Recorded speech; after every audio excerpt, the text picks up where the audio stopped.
Londres, palais de Whitehall, automne 1614. Le roi Jacques Ier d'Angleterre observe depuis sa fenêtre la Tamise qui charrie les feuilles mortes. À 48 ans, cet homme au regard mélancolique porte le poids de 3 couronnes, Angleterre, Écosse, Irlande. Mais derrière cette puissance apparente se cache une solitude dévorante. Jacques règne depuis 11 ans sur l'Angleterre, mais il reste fondamentalement un étranger dans ce royaume qu'il a hérité d'Élisabeth Ière. Écossais jusqu'au bout des ongles, il parle encore avec cet accent rocailleux qui amuse ou agace ses courtisans londoniens. Son enfance fut volée par la politique. Roi d'Écosse à 1 an, élevé par des régents qui l'utilisaient comme pion dans leurs intrigues, témoin impuissant de l'exécution de sa mère Marie Stuart en 1587. Cette enfance brisée explique sa quête perpétuelle d'affection masculine. Jacques a toujours eu besoin d'être aimé, adoré même, par de beaux jeunes hommes qui lui rappellent sa jeunesse perdue. Avant 1615, 3 favoris se sont succédés dans son lit et à ses côtés. Esme Stuart, son premier amour de jeunesse qui lui apprit les plaisirs défendus, Lennox, qui mourut trop tôt, et Robert Carr, comte de Somerset, qui vient de tomber en disgrâce dans un sordide scandale d'empoisonnement. Car la cour de Jacques Ier pue la corruption. Les Anglais, habitués au règne autoritaire mais propre d'Élisabeth, découvrent avec dégoût les mœurs écossaises de leur nouveau souverain. Ils voient ce roi distribuer charges et titres à ses mignons, vendre les offices aux plus offrants, détourner l'argent public pour satisfaire ses caprices et ceux de sa clique. Le Parlement gronde, mais Jacques s'en moque. Il règne par droit divin et n'a de compte à rendre qu'à Dieu. Cette arrogance royale va bientôt rencontrer l'ambition d'un jeune homme qui changera le cours de l'histoire anglaise. Son nom, George Villiers. Son âge, 22 ans. Sa beauté, légendaire. Son caractère, impitoyable. Brooksby, Leicestershire, 1592. George Villiers naît dans une famille de petite noblesse de campagne. Son père, Sir George Villiers, meurt quand l'enfant a 13 ans, laissant sa veuve Mary dans une situation financière précaire. Cette femme remarquable refuse la médiocrité pour ses enfants, surtout pour George, le plus prometteur de ses fils. Mary Villiers possède l'intelligence politique qui manque à son rang social. Elle comprend instinctivement que la beauté extraordinaire de George constitue un capital à faire fructifier. Dès l'adolescence, elle investit dans l'éducation de ce fils, maître d'armes, professeur de danse, précepteur de langue. George excelle dans tous les domaines. Il manie l'épée comme un virtuose, danse avec une grâce féline, parle français et italien couramment. En 1610, Mary envoie George parfaire son éducation en France. 2 années à la cour parisienne transforment le jeune provincial en gentleman accompli. Il observe, apprend, assimile les codes de la haute société européenne. Sa beauté fait sensation, cheveux dorés, yeux bleus perçants, sourire éblouissant, corps d'athlète. Mais George possède plus que la beauté. Il a l'intelligence de la mettre au service de son ambition. Quand il revient en Angleterre en 1612, sa mère active tous ses réseaux pour l'introduire à la cour. L'objectif initial est matrimonial, décrocher un riche mariage qui sortirait définitivement la famille de l'obscurité. Mais le destin va en décider autrement. L'occasion se présente lors d'une chasse royale dans le Surrey, été 1614. La rumeur court que le roi cherche un nouveau favori depuis la chute de Robert Carr. Mary Villiers soudoie un chambellan pour faire inviter George à cette chasse. Le plan fonctionne parfaitement. Ce jour-là, George Villiers porte un pourpoint de velours vert qui met en valeur ses yeux, des chausses de soie blanche qui soulignent ses jambes parfaites, un chapeau orné d'une plume d'autruche. Quand Jacques Ier pose les yeux sur ce jeune dieu grec, le coup de foudre est immédiat. Le roi de 48 ans retrouve soudain les émotions de ses 20 ans. Les premières semaines de leur relation ressemblent à une lune de miel. Jacques multiplie les attentions envers son nouveau protégé. Appartement somptueux au palais, garde-robe princière, bijoux précieux. Mais surtout, il lui ouvre les portes du pouvoir. George comprend instantanément les règles du jeu. Ce roi vieillissant a besoin d'être aimé, admiré, vénéré. Il cultive donc son image d'ange terrestre, multipliant les gestes de tendresse calculés.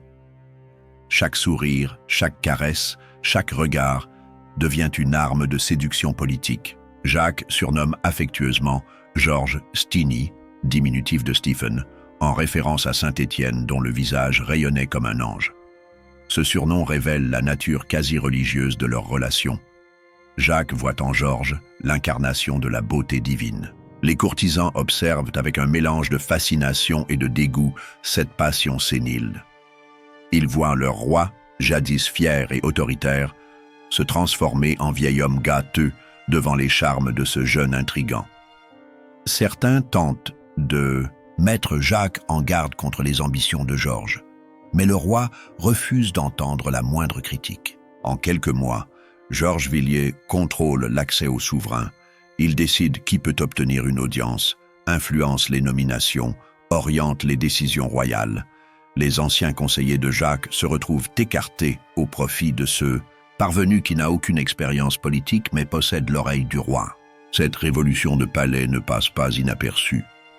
Le Parlement anglais commence à s'inquiéter de l'influence grandissante de ce jeune inconnu sur les affaires du royaume. Mais Jacques balaie ses préoccupations d'un revers de main. Il règne, par droit divin, et choisit ses conseillers comme bon lui semble. 1615 marque le début de l'ascension vertigineuse de George Villiers. Jacques le nomme gentleman de la Chambre royale, première étape d'une carrière politique qui défiera toutes les conventions. Cette nomination scandalise la noblesse anglaise. Comment ce fils de hobereau du Leicestershire peut-il prétendre aux plus hautes charges du royaume? Mais Georges ne s'arrête pas là. En avril 1615, Jacques le nomme vicomte Villiers, lui accordant ainsi un titre de noblesse qui élève sa famille au rang de l'aristocratie. Cette promotion foudroyante brise les codes établis. Traditionnellement, il faut plusieurs générations pour gravir les échelons de la hiérarchie nobiliaire. 1616, Georges devient comte de Buckingham. 1617, marquis de Buckingham. 1623, duc de Buckingham. En 8 ans, cet homme parti de rien accumule plus de titres que des familles séculaires. Cette progression défie toute logique, sauf celle de la passion royale. Avec les titres viennent les charges lucratives. Georges cumule les fonctions. Maître de la garde-robe royale, gardien des sceaux privés, Lord amiral d'Angleterre. Cette dernière nomination provoque un tollé. Comment confier la marine royale à un homme qui n'a jamais navigué? Mais Jacques s'en moque. Il transforme littéralement son royaume en propriété privée de son favori. Georges peut vendre les charges publiques, distribuer les monopoles commerciaux, lever des taxes extraordinaires. En quelques années, il accumule une fortune colossale qui fait de lui l'homme le plus riche d'Angleterre après le roi. Sa famille profite largement de cette manne.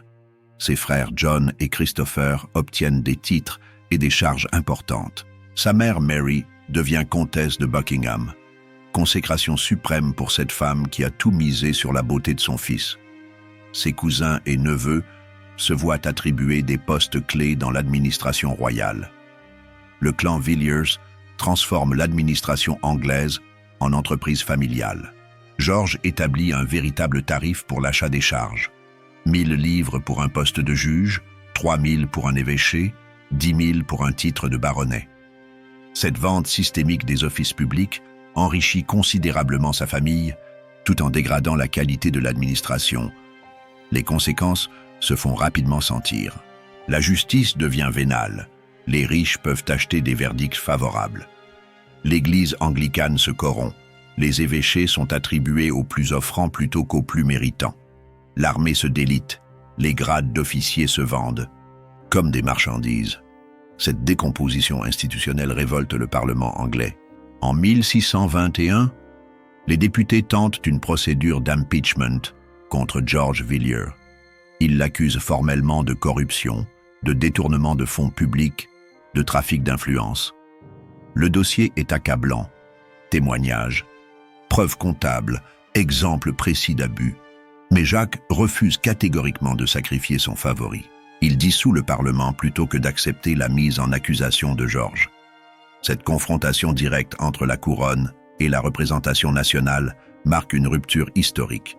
Pour la première fois depuis des siècles, un roi d'Angleterre refuse de coopérer avec le Parlement. Cette crise constitutionnelle empoisonne les dernières années du règne de Jacques. Le roi vieillit mal, arthrite, gouttes, troubles digestifs. Sa dépendance envers Georges s'accentue au fur et à mesure que sa santé se dégrade. Il ne peut plus se passer de son jeune amant, qui représente à la fois sa jeunesse perdue et son dernier lien avec la beauté. L'incompétence de George Villiers en matière de politique étrangère commence à se révéler dès 1618. Cette année-là, la guerre de 30 ans éclate en Europe centrale. L'électeur palatin, Frédéric V, gendre de Jacques Ier, perd ses États face aux armées catholiques.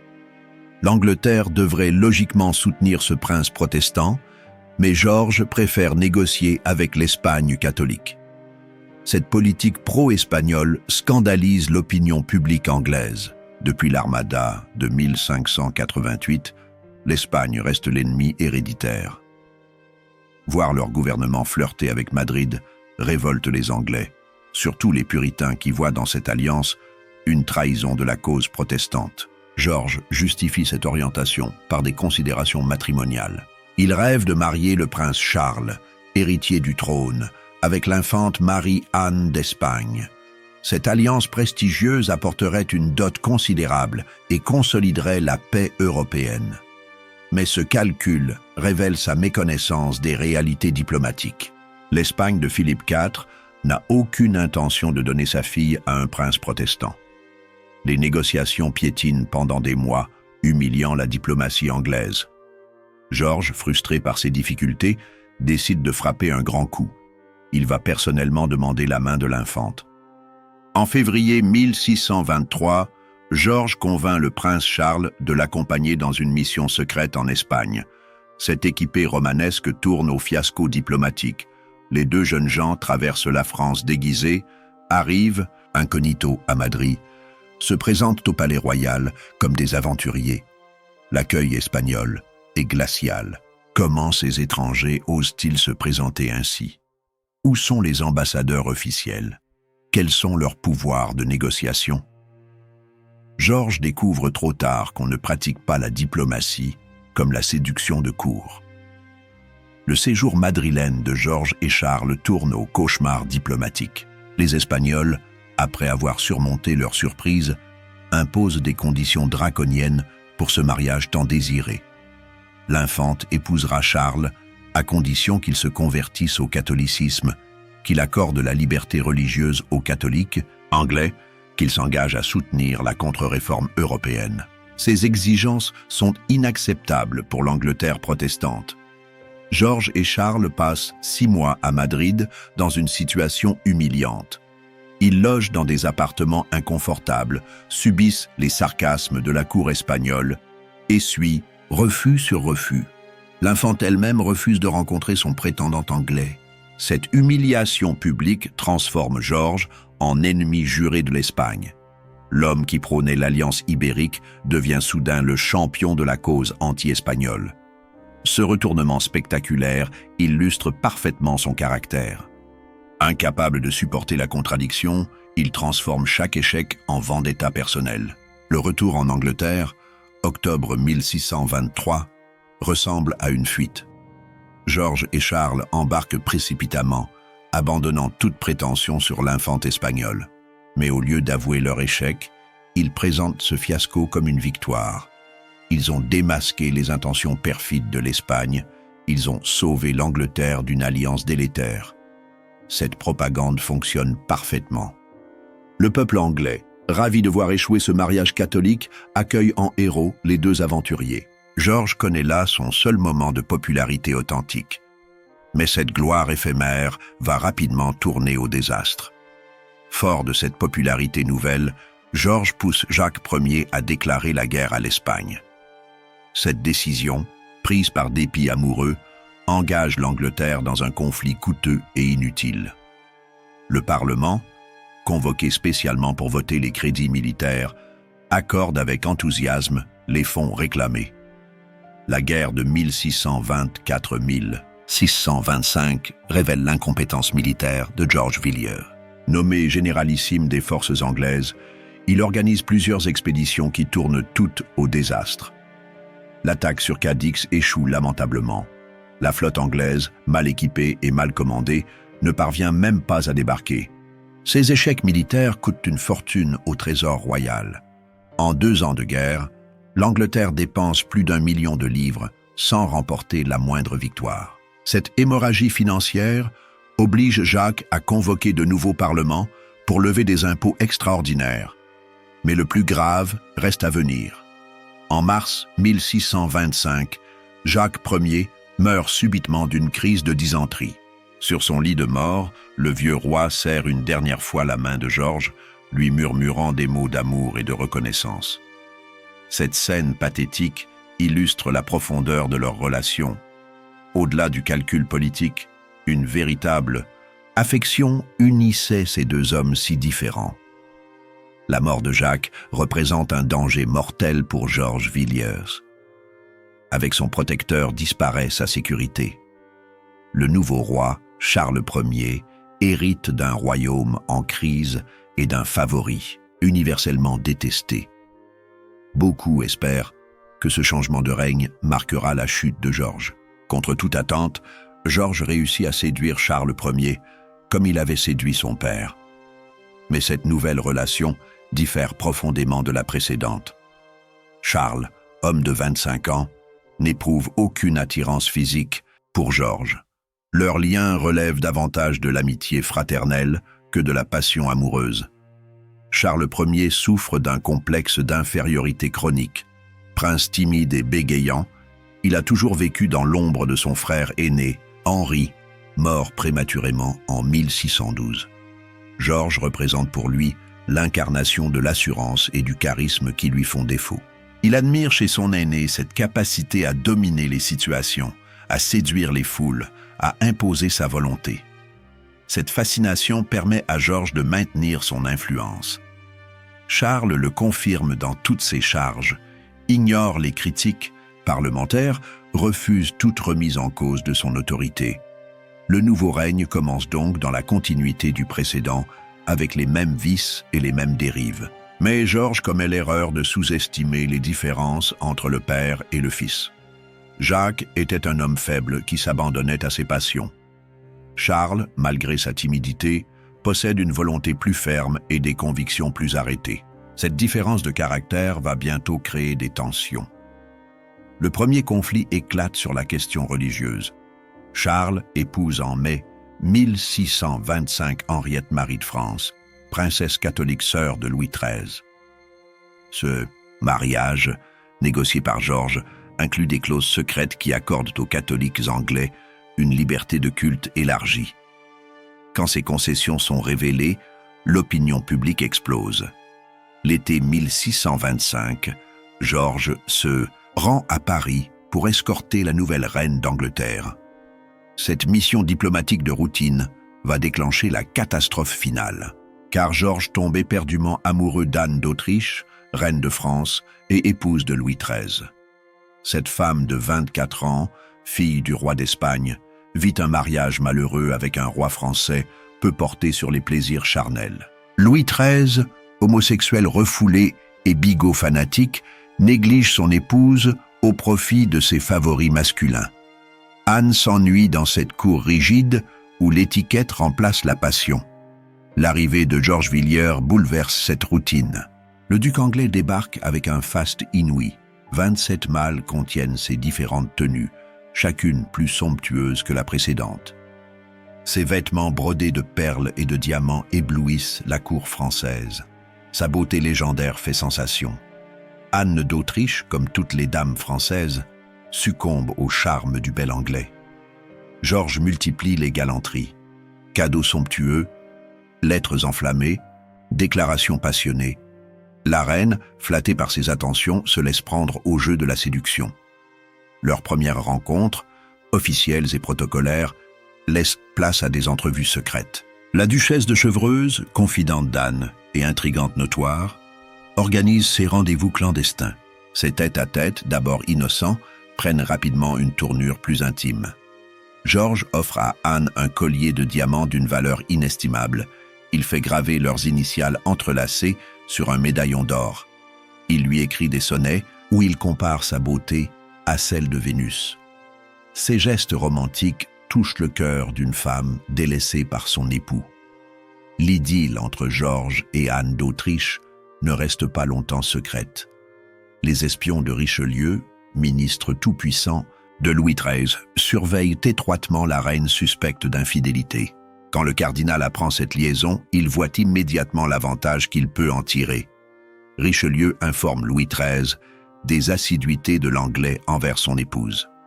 Le roi de France, humilié dans son orgueil masculin, ordonne l'expulsion immédiate de George Villiers. Cette décision provoque un incident diplomatique majeur entre les deux couronnes. Georges, chassé comme un malpropre, jure de se venger de cet affront. Son orgueil blessé transforme cette aventure galante en vendetta politique. Il rentre à Londres la rage au cœur, bien décidé à faire payer son humiliation à la France entière. Charles Ier, influencé par son favori, rompt l'alliance française naissante. Cette rupture diplomatique isole l'Angleterre en Europe et la prive d'un allié naturel contre l'Espagne. Mais Georges s'en moque. Sa fierté personnelle passe avant les intérêts du royaume. La situation s'envenime quand Georges apprend qu'Anne d'Autriche a brûlé ses lettres et rendu ses cadeaux. Cette nouvelle humiliation achève de le transformer en ennemi mortel de la France. Il commence dès lors à préparer une expédition militaire contre Louis XIII. Cette guerre privée que Georges déclare à la France va coûter des milliers de vies anglaises, car cet homme, aveuglé par sa passion déçue, entraîne son pays dans un conflit sans issue au seul motif de sa vanité blessée. 1626 marque le début des préparatifs militaires contre la France. Georges Villiers, nommé généralissime des forces anglaises malgré son incompétence notoire, rassemble une armée pour secourir les protestants français de La Rochelle. Cette intervention militaire masque en réalité sa soif de vengeance personnelle. L'opinion publique anglaise soutient initialement cette guerre religieuse. Les puritains voient dans cette expédition une croisade contre le catholicisme français. Ils ignorent que leur champion agit par dépit amoureux plutôt que par conviction religieuse. Georges dépense sans compter pour équiper cette armée de la vengeance. Il fait construire de nouveaux navires, recrute des mercenaires étrangers, achète des canons allemands. Cette mobilisation épuise les finances royales et oblige Charles Ier à convoquer de nouveaux parlements. Mais les députés anglais commencent à poser des questions embarrassantes. Pourquoi cette guerre coûteuse? Quels sont les objectifs précis? Comment justifier ces dépenses énormes? Georges répond par des discours grandiloquents sur la défense du protestantisme européen. En réalité, il nourrit des projets plus personnels. Il rêve de conquérir La Rochelle, de humilier Richelieu, de forcer Louis XIII à implorer la paix. Et peut-être, dans ses fantasmes les plus secrets, de reconquérir le cœur d'Anne d'Autriche par la gloire militaire. Juin 1627, Georges Villiers embarque à Portsmouth avec 7000 hommes, direction La Rochelle. Cette expédition, qu'il présente comme la plus grande entreprise militaire anglaise depuis Azincourt, tourne immédiatement au cauchemar logistique. Le plan stratégique révèle l'incompétence crasse de Georges en matière militaire. Pour secourir La Rochelle, assiégée par les troupes royales françaises, il décide de s'emparer d'abord de l'île de Ré, position censée commander l'accès à la ville protestante. Cette logique défie le bon sens. L'île se trouve à 15 kilomètres de La Rochelle et ne contrôle rien du tout. Le débarquement sur les plages de Ré tourne à la pagaille. Les chaloupes anglaises s'échouent sur les bancs de sable, les soldats débarquent dans la confusion, le matériel de siège reste bloqué sur les navires. Georges découvre avec stupeur qu'on ne dirige pas une armée comme une réception de cour. Face à lui, le comte de Toiras commande la garnison française de Saint-Martin-de-Ré, principal fort de l'île. Cet officier expérimenté observe avec amusement les erreurs grossières de son adversaire anglais. Il a prévu des stocks de vivres pour 6 mois et compte bien tenir jusqu'au renfort. Georges lance ses premières attaques le 20 juillet 1627. Ses assauts frontaux contre les remparts de Saint-Martin se brisent sur la résistance française. Les canons anglais manquent de poudre, les échelles d'assaut sont trop courtes. Les soldats perdent confiance en leur chef incapable. Juillet, août, septembre 1627, le siège de Saint-Martin s'éternise dans l'horreur. Georges Villiers, incapable d'admettre son échec, multiplie les attaques suicides contre les défenses françaises. Chaque assaut coûte des centaines de vies anglaises sans faire progresser d'un pouce les lignes de siège. Les conditions de vie de l'armée anglaise se dégradent rapidement. Les vivres manquent, l'eau douce devient rare, les maladies déciment les effectifs. Georges, logé dans un pavillon confortable loin du front, refuse de voir cette réalité. Il vit dans l'illusion d'une victoire prochaine qui lavera son honneur. Les soldats anglais commencent à murmurer contre leur chef. Ils voient leurs camarades mourir inutilement pour satisfaire l'orgueil d'un courtisan incompétent. Certains officiers tentent de raisonner Georges, de lui faire comprendre l'impossibilité de sa mission. Mais il refuse d'écouter toute critique. En septembre, des renforts français arrivent sur le continent sous le commandement du maréchal de Schomberg. Cette nouvelle force de 6 000 hommes menace de couper la retraite aux Anglais. Georges se retrouve pris au piège. Impossible de prendre Saint-Martin, dangereux de rester sur l'île. Le 8 novembre 1627, après plus de 4 mois de siège inutile, Georges ordonne enfin la retraite. Cette évacuation précipitée tourne à la débâcle. Les soldats anglais abandonnent leurs canons, leurs vivres, leurs blessés sur les plages de Ré. Plus de 4 000 hommes ont péri dans cette aventure insensée. Le retour de Georges Villiers en Angleterre, décembre 1627, provoque un tollé national. Les familles endeuillées par cette guerre inutile expriment ouvertement leur colère contre le favori royal. Dans les tavernes de Londres, on chante des chansons satiriques qui moquent Steenie le Beau et sa prétention militaire. Les pamphlets anonymes circulent dans la capitale, dénonçant la corruption et l'incapacité du duc de Buckingham. C'est My City de libelle, écrit dans un langage populaire, révèle l'étendue de la haine que Georges inspire désormais. Il est devenu l'homme le plus détesté d'Angleterre. Le Parlement, convoqué en mars 1628, explose en récrimination contre le favori royal. Les députés dressent une liste accablante de ses crimes: corruption systémique, détournement de fonds publics, incompétence militaire, influence néfaste sur la couronne. Ils exigent sa destitution immédiate. Charles Ier, fidèle à son ami, refuse catégoriquement de sacrifier Georges Villiers. Il dissout le Parlement plutôt que d'accepter la mise en accusation de son favori. Cette confrontation directe entre la couronne et la représentation nationale aggrave la crise constitutionnelle anglaise. Mais Georges, aveuglé par son orgueil, refuse d'admettre sa responsabilité dans cette débâcle. Il rejette la faute sur ses subordonnés, accuse les espions français d'avoir saboté ses plans, dénonce la lâcheté de ses soldats. Cette mauvaise foi achève de le discréditer aux yeux de l'opinion. Malgré l'échec cuisant de La Rochelle, Georges Villiers prépare une nouvelle expédition contre la France. Sa fierté blessée l'empêche d'accepter cette humiliation. Il veut absolument prendre sa revanche sur Richelieu et prouver sa valeur militaire à Anne d'Autriche.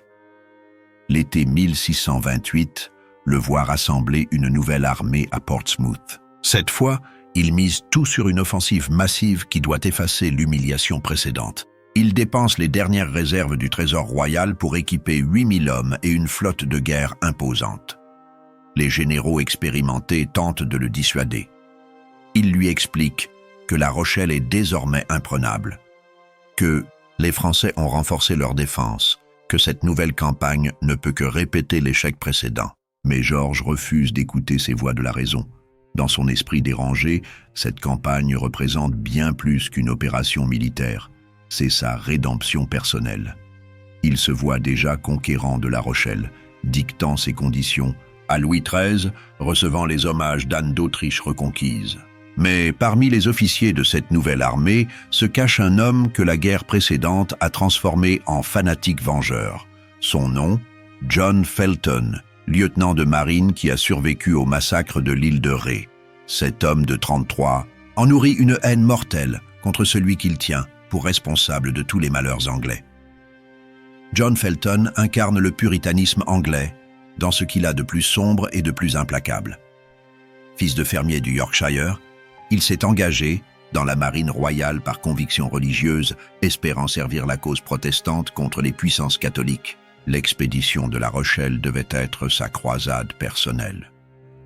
Au lieu de cette guerre sainte, Felton a vécu l'enfer de l'incompétence. Il a vu mourir ses camarades dans des assauts inutiles, a assisté à l'agonie de soldats abandonnés sur une plage française, a subi l'humiliation de cette retraite désastreuse. Cette expérience l'a transformé en machine à tuer. Depuis son retour en Angleterre, Felton rumine sa vengeance. Il lit avec passion les pamphlets anti-Buckingham, récupère les discours parlementaires contre le favori, étudie la longue liste de ses crimes. Dans son esprit fanatique, éliminer George Villiers sauvera l'Angleterre de la perdition. Felton prépare minutieusement son attentat. Il achète un poignard à lame longue chez un coutelier de Portsmouth, s'entraîne discrètement au maniement de cette arme, étudie les habitudes de sa cible. Sa qualité d'officier lui permet de s'approcher de George sans éveiller les soupçons. Le futur assassin rédige également une justification écrite de son geste.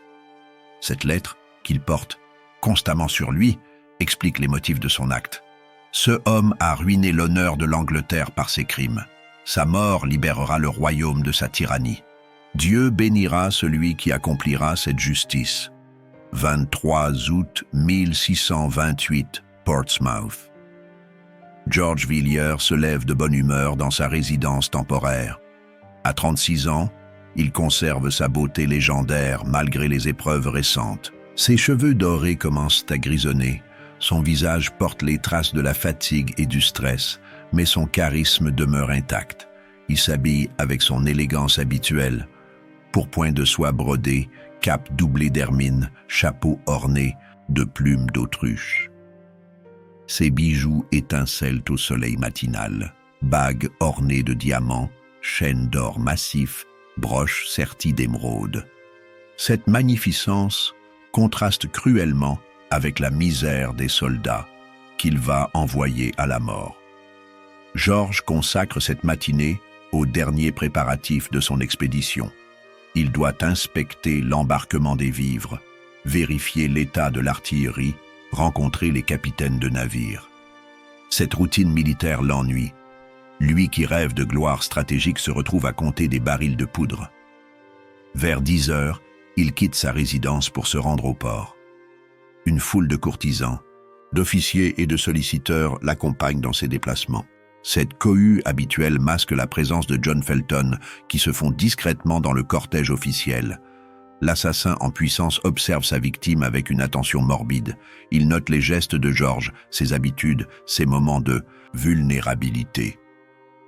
La main droite de Felton se crispe sur le manche de son poignard, dissimulé sous sa cape d'officier.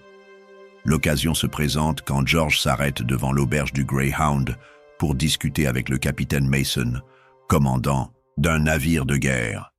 Cette conversation technique sur les problèmes de navigation ennuie profondément le duc, qui supporte mal ces détails prosaïques. Profitant de la cohue générale, Felton s'approche par derrière. Les gardes du corps de George, habitués à voir circuler des officiers en uniforme, ne prêtent aucune attention à ce lieutenant anonyme. Cette négligence sécuritaire va coûter la vie au favori royal. À 10h45 précisément, Felton passe à l'action. D'un geste rapide et précis, il plonge sa lame entre les omoplates de George, visant le cœur avec la précision d'un anatomiste.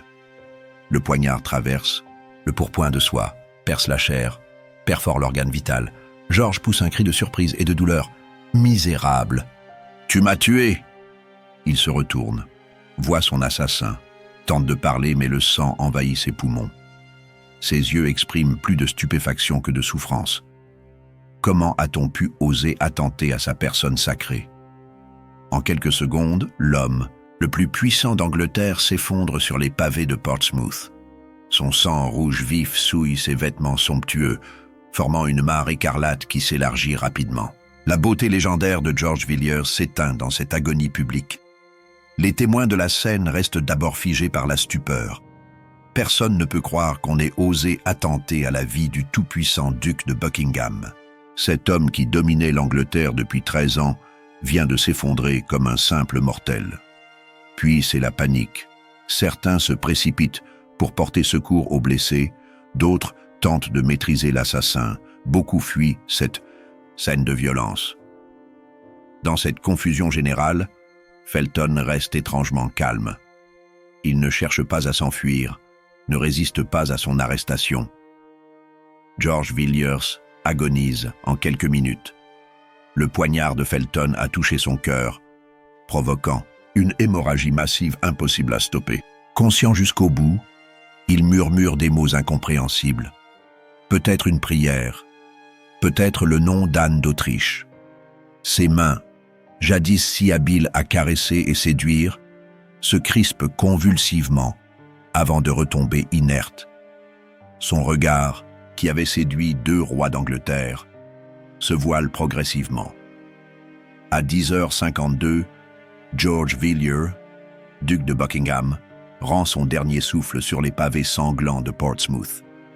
Quand on fouille le corps du duc mort, on découvre, dans sa poche intérieure, une miniature représentant Anne d'Autriche. Ce portrait, qu'il portait constamment depuis 3 ans, témoigne de la persistance de sa passion pour la reine de France.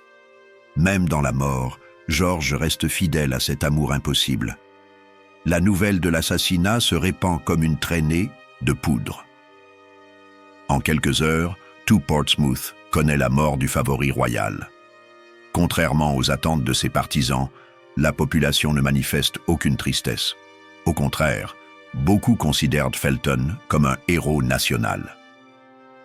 Dans les tavernes du port, on trinque à la santé de l'assassin. Les marins, qui devaient embarquer pour cette nouvelle expédition suicidaire, remercient le ciel d'être libérés de cette obligation. Les familles endeuillées par La Rochelle voient dans cette mort une justice divine. Cette joie populaire révèle l'étendue de la haine que George inspirait. Pendant 13 ans, cet homme a symbolisé tout ce que les Anglais détestaient: corruption, incompétence, arrogance, gaspillage. Sa mort libère une colère longtemps contenue. Les autorités tentent de maintenir l'ordre public, mais l'enthousiasme général dépasse leur capacité de contrôle. Des foules se rassemblent spontanément pour célébrer l'événement. Certains improvisent des chansons satiriques sur la chute du tyran. D'autres organisent des beuveries géantes. John Felton, emprisonné dans la Tour de Londres, reçoit des milliers de lettres de félicitations. Des inconnus lui envoient de l'argent, des vivres, des livres religieux. Certaines dames de la haute société lui brodent des mouchoirs parfumés.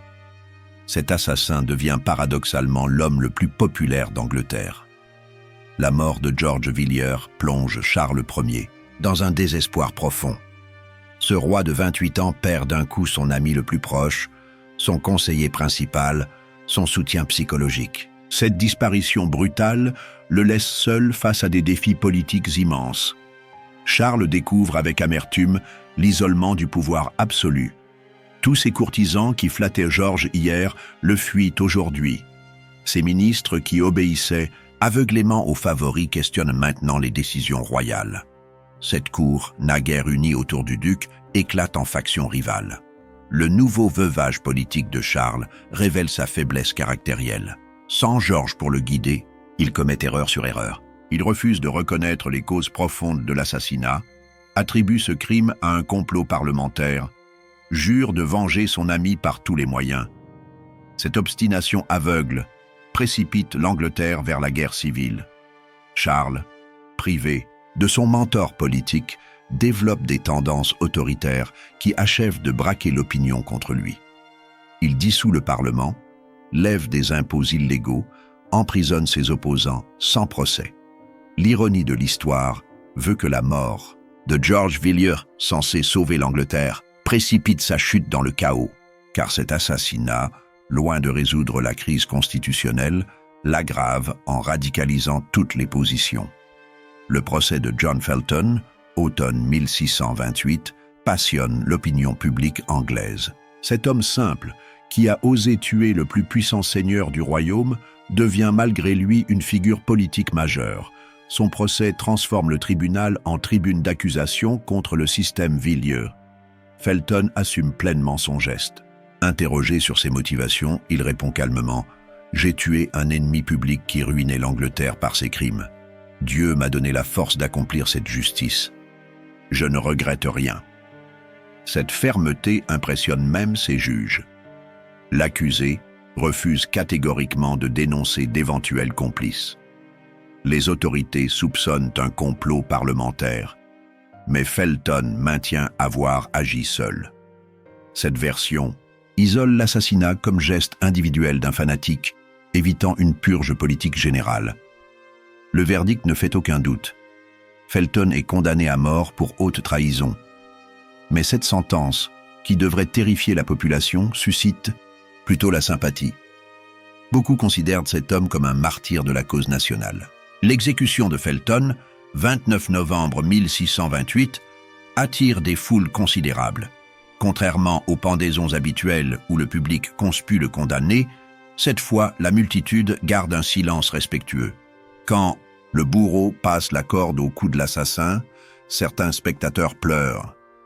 La mort de George Villiers libère l'Angleterre de sa tyrannie, mais les dégâts sont irréversibles. 13 ans de corruption systémique ont pourri les institutions du royaume.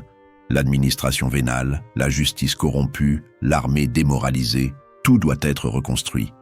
La famille Villiers survit difficilement à cette catastrophe.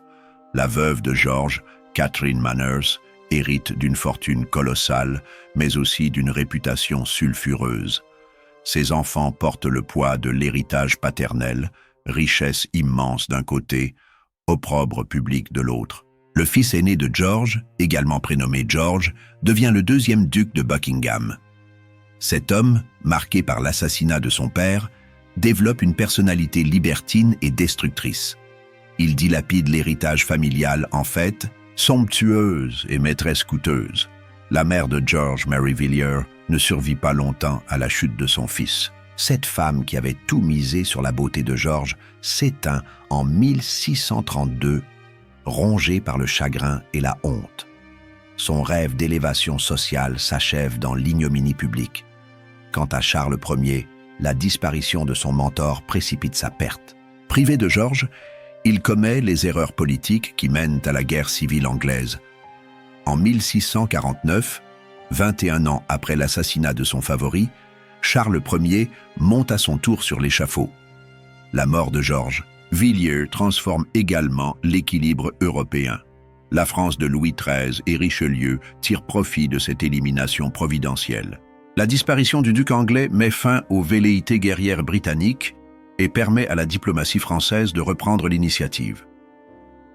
Anne d'Autriche garde un silence absolu sur sa relation passée avec George.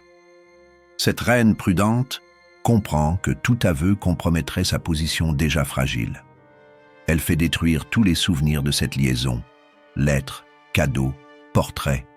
Seule subsiste sa correspondance avec la duchesse de Chevreuse. La Rochelle privée du secours. Anglais promis tombe finalement aux mains des troupes royales françaises en octobre 1628. Cette victoire de Richelieu consolide l'autorité monarchique et achève l'unification religieuse de la France. Paradoxalement, la mort de George sert la cause catholique qu'il combattait. L'Espagne, elle aussi, bénéficie de cette disparition. Philippe IV peut désormais négocier avec une Angleterre affaiblie et isolée. Les projets d'alliance anglo-espagnole, abandonnés après l'humiliation madrilène de 1623, reprennent sous Charles Ier. Cette redistribution des cartes européennes illustre l'impact international d'un crime apparemment local. L'assassinat de Portsmouth a des répercussions de Lisbonne à Vienne, de Stockholm à Naples. Un coup de poignard change le cours de l'histoire continentale. L'histoire de George Villiers illustre parfaitement les dangers de l'amour aveugle au sommet du pouvoir. Ce jeune homme ambitieux mais sans scrupules réussit, par sa seule beauté et son charisme, à s'emparer de facto du gouvernement de l'une des plus grandes puissances européennes. Pendant 13 ans, de 1615 à 1628, l'Angleterre fut dirigée non par ses rois légitimes, mais par un favori corrompu et incompétent. Jacques Ier, aveuglé par la passion, sacrifia l'intérêt de son royaume à son amour pour ce bel éphèbe. Charles Ier, séduit par le charisme de l'homme qui avait été l'amant de son père, perpétua cette influence néfaste. Le prix de cette passion fut considérable.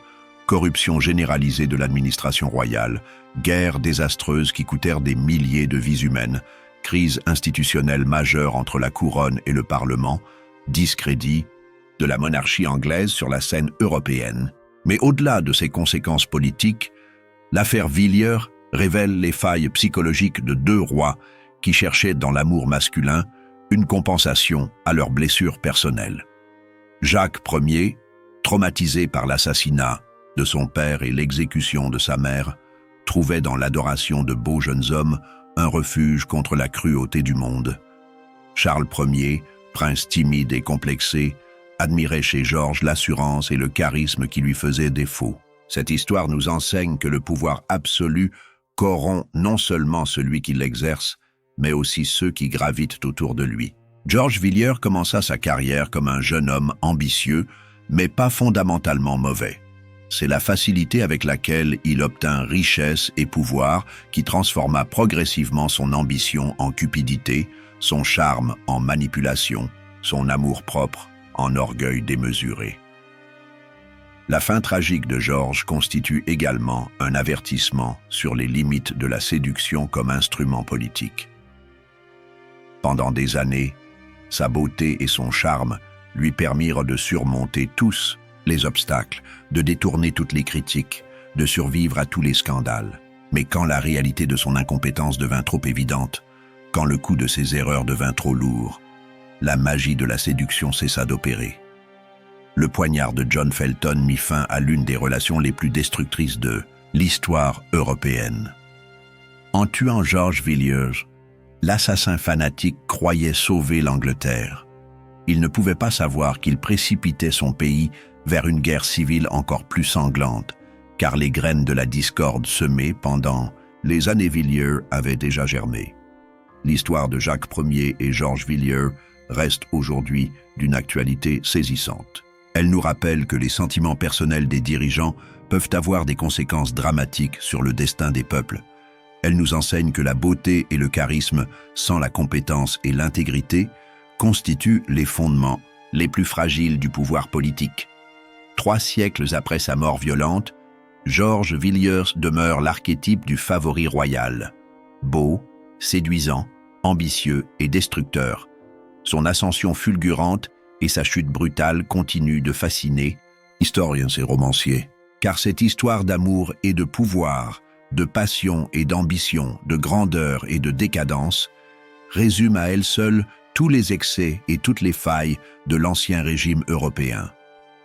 Dans les appartements somptueux du palais de Buckingham, qui porte aujourd'hui encore son nom, résonne l'écho de cette passion destructrice qui faillit coûter un royaume à l'Angleterre. L'histoire retiendra que Jacques Ier, roi d'Angleterre et d'Écosse, offrit effectivement son royaume à son amant, et que cet amant, Georges Villiers, duc de Buckingham, le dilapida avec une inconscience qui confine au génie du mal.